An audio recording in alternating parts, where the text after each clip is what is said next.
Numbers dictate our daily lives. We use them constantly to calculate prices, read transport schedules, and locate physical addresses. To navigate these situations in German, you need to apply a specific set of linguistic rules. This grid shows the numbers from 0 to 12. These are your foundational units. Null. Starting at 13, the system becomes mechanical. For the numbers 13 through 19, you take the base digit and attach the suffix 10. 3 is drei, so 13 becomes 13. There are two specific spelling changes to note. For 16, you remove the S from sechs to form 16. For 17, you remove the N from sieben to form 17. Mastering these initial building blocks allow you to proceed to the larger number groups, which follow a different structural logic than English. When counting past 20, German uses a different sequence than English. From 21 to 99, the ones digit is spoken before the tens digit. For the number 21, the structure is 1 and 20. Ein plus the connector und plus the tens unit 20. These combine into the single word 21. Most tens digits end with the suffix zig, but there are exceptions. 30 is 30, which uses the betes character. 60 and 70 follow the pattern from the teens, becoming 60 and 70. This inverted structure is a common point of confusion when hearing prices or ages. Practicing this specific ones before tens pattern is necessary for accurate daily communication.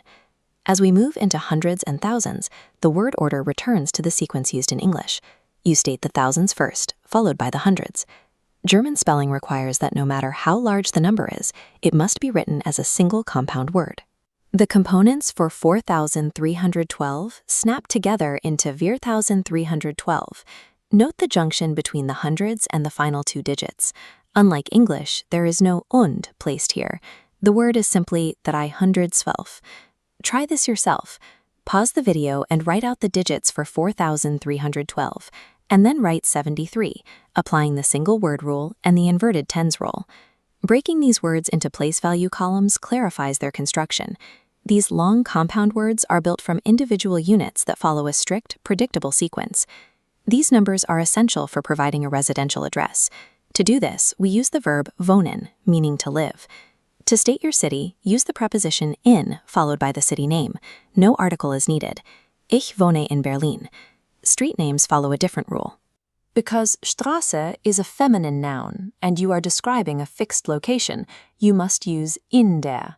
Ich wohne in der Hauptstraße. A full address combines these elements with the house number placed at the very end of the sentence. Ich wohne in der Hauptstraße 12. Learning this distinction between in Berlin and in der Hauptstraße provides a reliable template for accurate self-introductions in various social and official contexts.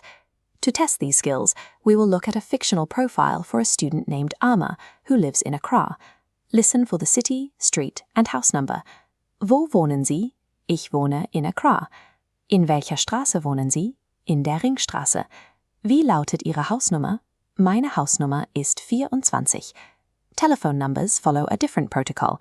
Unlike addresses or prices, phone numbers are dictated clearly, one digit at a time. 024 123 4567. Combining the inverted tens rule, the address prepositions, and digit-by-digit dictation allows you to exchange essential personal information clearly and correctly. To summarize, speak the ones before the tens for 21 to 99. Remember spelling changes in 16 and 17, and use in der for streets. Take a screenshot of this summary as a reference for your future practice. You have now reviewed the logic behind German numbers and home addresses. For further practice and interactive exercises, visit www.falowen.app.